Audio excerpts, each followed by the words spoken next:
পাহাড়ি আঁকাবাঁকা রাস্তা ধরে ওপরে উঠলেই চোখে পড়ে কুয়াশার স্তর। দূর থেকে দেখতে মনে হয় যেন সাদা তুলো ঝরে পড়ছে আকাশ থেকে। চারপাশে অসীম নীরবতা, মাঝে মাঝে শুধু পাখির ডাক কিংবা দূরে ঝর্ণার গর্জন। পাহাড়ের চূড়ায় দাঁড়িয়ে আছে এক পুরনো দালান, হোটেল শান্তিরত্ন, যেন কোনো অচেনা সময়ের ভগ্নাবশেষ। চুন সুরকি খসে পড়া দেওয়াল, কালো ছোপ ধরা জানলা, করিডোরে টাঙানো মলিন ছবি আর লম্বা বারান্দার এক কোণে পুরনো কাঠের দোলনা, যেটি এই বাড়ির সবথেকে অদ্ভুত জিনিস। দিন হোক বা রাত, হাওয়া থাকুক বা না থাকুক, সেই দোলনাটি মাঝে মাঝে হালকা কড়কড় শব্দ তুলে নড়তে থাকে। হোটেলের মালকিন সুবর্ণা এই বাড়িটাকে চালিয়ে নিচ্ছে বহু বছর ধরে। তার স্বামী দুর্ঘটনায় মারা যান, তারপর থেকে তিনি একাই হোটেলটা সামলাচ্ছেন। তার সঙ্গে আছে ছোট্ট মেয়ে রুহি আর তার পক্ষাঘাতগ্রস্ত মা অচলা দেবী। সুবর্ণা সোজাসাপটা মহিলা, সাহসী, কিন্তু মনের গভীরে ভয় লুকিয়ে আছে। রুহি 6 বছরের এক চঞ্চল মেয়ে, সারাদিন খেলে, হাসে আর নিজের কল্পনার জগতে ডুবে থাকে। অচলা দেবী বিছানায় শুয়ে থাকেন, বয়স তাকে নত করেছে আর পা দুটো অনেক আগেই অচল, কিন্তু চোখ দুটো এখনও তীক্ষ্ণ। ভেতরে যেন অসংখ্য স্মৃতি জমে আছে। প্রথমবার হোটেলে এলে যে কারোরই অস্বস্তি লাগবে, কারণ রাত নামতেই পুরো বাড়িটা যেন পাল্টে যায়। চারিদিক নিস্তব্ধতা, কুকুর হঠাৎ ঘেউ ঘেউ করে ওঠে, দূরে বাঁশঝাড়ে কিছু সরসর শব্দ হয়, আর সবথেকে ভয়ঙ্কর ব্যাপার, রাতের বেলায় দোলনা থেকে ভেসে আসা অদ্ভুত শব্দ, কখনো আবার শিশুদের হাসি। সুবর্ণা সকালে অতিথিদের চা খাবার সামলান, রুম পরিষ্কার করান, হিসাব মেলান। তার ব্যস্ততার মাঝেই রুহি একা একা খেলে। সে মাঝে মাঝে বাগানে গিয়ে মাটির সঙ্গে খেলনা মিশিয়ে সাজায়। একদিন হঠাৎ সে মায়ের কাছে এসে বলল, মা, আমি মিঠির সঙ্গে খেলছিলাম। সুবর্ণা চমকে উঠলেন, মিঠি কে? রুহি সরলভাবে হেসে বলল, আমার দিদিমার বোন। ও খুব মজা করে খেলে, আমাকে বলেছে কাল আবার দোলনায় বসতে। সুবর্ণার শরীর শিউরে ওঠে। মিঠি নামটা তিনি আগে শুনেছেন, অচলা দেবীর বোন, কিন্তু ছোটবেলায় হঠাৎ হারিয়ে যায়। পরিবারে সেই কথা কেউ জোরে উচ্চারণ করে না। অচলা দেবী রুহির মুখে কথা শুনে ফ্যাকাশে হয়ে যান, তার চোখে জল এসে যায়। কাঁপা কণ্ঠে শুধু বলেন, ও নাম আর বলিস না রুহি, ও নাম উচ্চারণ করিস না। সুবর্ণা ঠোঁট কামড়ে চুপ করে থাকেন, কিন্তু মনের ভেতরে ভয় ঢুকে যায়। হোটেলে আসা অতিথিরা 2-1 দিন থাকতে না থাকতেই অস্বস্তি টের পান। এক দম্পতি, অনিরুদ্ধ আর কাবেরী, সন্ধ্যায় বেড়াতে বেরিয়েছিলেন। রাত 10টার পর তারা ফেরেননি। খোঁজাখুঁজি করেও পাওয়া গেল না। পুলিশ এলো, পাহাড়ি রাস্তা চষে বেড়ালো, কিন্তু কোনো চিহ্ন নেই। রেজিস্টারে তাদের নামের পাশে লিখে রাখা হলো ফেরেনি। কিছুদিন পর আরেক অতিথি রাতে চেঁচিয়ে ওঠেন। তিনি বলেন, আমার ঘরে কেউ দাঁড়িয়েছিল, জানলার পাশে এক মেয়ে দাঁড়িয়ে হাসছিল, কিন্তু খোঁজ নিয়ে দেখা যায় ঘরে কেউই ছিল না। আরেক বৃদ্ধ অতিথি এক রাতে বললেন, দোলনার কাছে আমি আমার নাতনির মতো কাউকে দেখেছি, কিন্তু আমার নাতনি তো এখানে নেই। এসব ঘটনা অতিথিদের মনে ভয় ঢুকিয়ে দেয়। কেউ বেশি দিন থাকতে চান না, কারো কারো পরিণতি রহস্যময় অন্তর্ধান। আর হোটেলের রেজিস্টারে সেই পুরনো শব্দ বারবার ভেসে ওঠে, ফেরেনি। অচলা দেবী রাতে হঠাৎ সুবর্ণাকে ডাকলেন, তুই জানিস না ও ফিরে এসেছে? সুবর্ণা স্তব্ধ, কে মা? অচলার চোখে অশ্রু, গলায় কম্পন, আমার বোন মিঠি। ওর বয়স তখন 12। আমরা দোলনায় খেলতাম। একদিন রাতে সে আমাকে ডাকলো, বলল, চল কুয়াশায় খেলতে যাই, দোলনা চড়ব। আমি ভয় পেয়ে না বললাম। সে একা চলে গেল, আর কখনো ফিরে এলো না। পরে শোনা গিয়েছিল কুয়াশার রাতে জমিদার বাড়ির কুয়োতে পড়ে সে মারা যায়। অচলা হাঁপড়ের মতো শ্বাস নিলেন। আমি আজও সেই দোলনার শব্দ শুনি, জানি ও এখনও আমাকে ডাকছে। সুবর্ণার শরীর ঠান্ডা হয়ে এলো। সেই রাতেই দোলনা আবার কড়কড় শব্দ করল। সুবর্ণা দরজার আড়ালে দাঁড়িয়ে দেখলেন, দোলনা আস্তে আস্তে নড়ছে। রুহি কাছেই দাঁড়িয়ে আছে, তার ঠোঁটে অদ্ভুত একটা হাসি। মিঠি দিদি আমাকে খেলতে ডাকছে মা। সুবর্ণা ছুটে গিয়ে রুহিকে কোলে তুলে নিলেন। না, তুই ওখানে যাবি না। দোলনা হঠাৎ জোরে দুলে উঠল, জানলার বাইরে নীল আলো ছড়িয়ে পড়ল, কানে ভেসে এলো শিশুর হাসি। অচলা বিছানায় শুয়ে শুয়ে কাঁদতে লাগলেন, ওর কাছে আমাকে যেতে দে, রুহিকে নয়, আমাকে ডাকছে।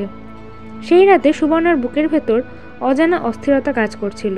হঠাৎ মনে হলো, এই বাড়ির ভেতর লুকিয়ে থাকা কোনো অদৃশ্য শক্তি আছে, যেটা কেবল কাগজ কলমে ধরা পড়ে থাকবে। বহুবার অতিথিদের কথা ভেবে তিনি রেজিস্টার ঘাঁটতে চেয়েছেন, কিন্তু সাহস পাননি। কিন্তু আজ দোলনার ভয়ঙ্কর দুলুনি দেখে তার আর ধৈর্য থাকলো না। লণ্ঠন হাতে নিয়ে তিনি নেমে গেলেন পুরনো অফিস ঘরে। করিডোরের ভেতর দিয়ে যাওয়ার সময় অদ্ভুতভাবে মনে হচ্ছিল যেন ছায়ারা নড়ে উঠছে। কোথাও হাওয়া নেই, অথচ ম্লান আলোয় টেবিলের ওপরে রাখা পর্দা ধীরে ধীরে নড়ছিল। টেবিলের নিচে একটা মোটা ধুলো ধরা কাঠের বাক্স, বহুদিন কেউ ছোঁয়নি। ঝাঁপ খুলতেই ধুলো উড়ে এলো, আর ভেতর থেকে বেরিয়ে এলো একটা মোটা বাঁধাই করা খাতা। পুরনো অতিথি রেজিস্টার। খাতার পাতাগুলো প্রথমে একেবারে সাধারণ, নাম, ঠিকানা, থাকার দিন, তারিখ, স্বাক্ষর। অতিথিদের পরিপাটি হাতের লেখা, কেউ কেউ মজার ছলে মন্তব্যও রেখেছে। কিন্তু কয়েকটা পাতা উল্টাতেই সুবর্ণা শরীরে কাঁপুনি দিয়ে গেল। পাতার মাঝখানে বড় অক্ষরে লেখা ফেরেনি। কোনো নাম নেই, ঠিকানা নেই, শুধু সেই ভয়ালো শব্দ। তিনি ভেবেছিলেন হয়তো ভুলবশত লেখা, কিন্তু পাতা উল্টাতেই আবার ফেরেনি লেখা। আরও উল্টালেন, একটার পর একটা পাতা। কারো নাম নেই, কারো সই নেই, কেবল কালো কালিতে খোদাই করার মতো সেই একই শব্দ, ফেরেনি, ফেরেনি, ফেরেনি। সুবর্ণার হাত কাঁপতে লাগলো।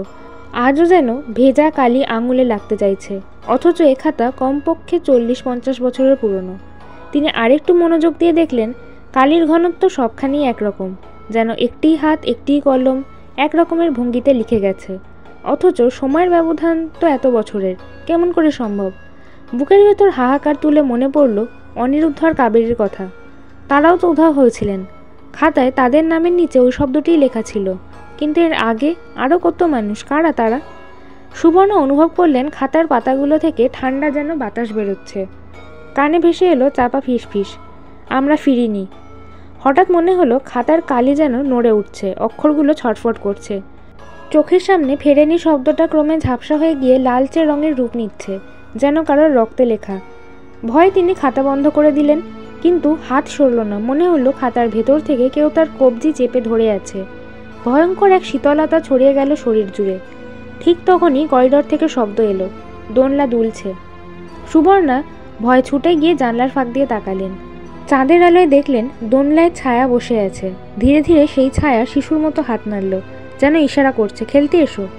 তিনি তড়িঘড়ি খাতা বন্ধ করে বাক্সে ঠুসে রাখলেন, কিন্তু মন থেকে সেই শব্দ কিছুতেই মুছল না। বারবার কানে বাজলো, ফেরেনি, ফেরেনি, ফেরেনি। সেই রাতে ঘুম ভাঙল কয়েকবার। রুহি হঠাৎ ঘুমের ঘরে উঠে বসে অচেনা ভাষায় বিড়বিড় করছিল। কখনো হেসে উঠছিল, কখনো আবার খাট থেকে নামতে চাইছিল। সুবর্ণা শক্ত করে তাকে জড়িয়ে ধরলেন। অচলা দেবী হঠাৎ অন্ধকারে বললেন, তুই রেজিস্টার দেখেছিস তাই না? সুবর্ণা চমকে উঠলেন, তুমি কেমন করে জানলে? অচলার চোখের দৃষ্টি তখন শূন্যে আটকে। তিনি ধীরে ধীরে বললেন, ওই খাতা সাধারণ নয়। যাদের নামের পাশে ফেরেনি লেখা আছে তাদের আত্মারা এখানে বন্দী। এই হোটেলের দেওয়ালেই তাদের কান্না ভেসে বেড়ায়। তোর বাবা ছোটবেলায় সেই খাতা লুকিয়ে রেখেছিল, কিন্তু অভিশাপ লুকানো যায় না। দোলনাটার সঙ্গেই সব বাধা। সুবর্ণার চোখে জল এসে গেল। কি করলে আমরা বাঁচব? অচলার কণ্ঠে নিরাশার ছায়া। কোনো মুক্তি নেই। যতদিন দোলনা দুলবে ততদিন অভিশাপ চলবে। রুহি এখন ওর চোখে পড়েছে, ওর পালা এসেছে। সুবর্ণা স্তব্ধ হয়ে গেলেন। জানলার ওপারে দোলনা আবার শব্দ তুলল, যেন সেই পুরনো রেজিস্টারের পাতার সঙ্গে মিলেমিশে প্রতিধ্বনিত হচ্ছে। এবার তিনি নিশ্চিত হলেন, এই হোটেলের শেকড়ে লুকিয়ে আছে এক অভিশাপ, যার মূল উৎস সেই দোলনা আর অভিশপ্ত রেজিস্টার। আকাশে ঝড়, বৃষ্টি, বিদ্যুৎ চমকাচ্ছে। হঠাৎ সুবর্ণা ঘরে এসে দেখলেন রুহি নেই।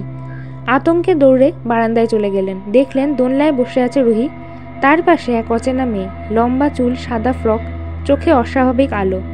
অচলা দেবী লাঠি নিয়ে উঠে এলেন। থামো, ওকে নিও না, ও তো আমার নাতনি, আমি আছি, আমায় নাও। নীল আলো কেঁপে উঠল, দোলনা থেমে গেল। সেই মেয়েটি মিঠি চোখ মেলে তাকালো অচলার দিকে। ঠোঁটে ধীরে ধীরে ফুটল এক শিশুসুলভ হাসি। রুহি ধীরে ধীরে মায়ের কোলে ঢলে পড়ল, ঘুমিয়ে গেল। অচলা এগিয়ে গেলেন দোলনার দিকে। এসো বোন, আমায় নিয়ে চলো। কতদিন পর অবশেষে আমরা একসাথে খেলবো। হঠাৎ এক মুহূর্তে আলো নিভে গেল। সুবর্ণা চিৎকার করে উঠলেন মা বলে, কিন্তু অচলা তখন আর নেই। দোলনায় বসে দুলছে দুজন বোন, অচলা আর মিঠি। দুজনের চোখে সেই শৈশবের খুশি। পরদিন ভোরে সুবর্ণা সিদ্ধান্ত নিলেন হোটেল ছেড়ে দেবেন। তিনি রুহিকে নিয়ে পাহাড় থেকে নেমে এলেন। কিন্তু যারা ওই বাড়ির পাশ দিয়ে যায় তারা শপথ করে বললেন, রাত নামলেই দোলনা করকর করে শব্দ তোলে, হাসির আওয়াজ ভেসে আসে। মনে হয় দুই বোন চিরদিনের মতো আবার খেলায় মগ্ন হয়েছে। হোটেল শান্তিরত্ন এখনও দাঁড়িয়ে আছে, কিন্তু কেউ ওখানে থাকতে সাহস করে না। শুধু দোলনার আওয়াজে বোঝা যায় অচলা আর মিঠি আবার একত্রে চিরকালের জন্য খেলছে। গল্পটা ভালো লাগলে একটা লাইক করে দেবেন, আর চ্যানেলটা অবশ্যই সাবস্ক্রাইব করে দেবেন।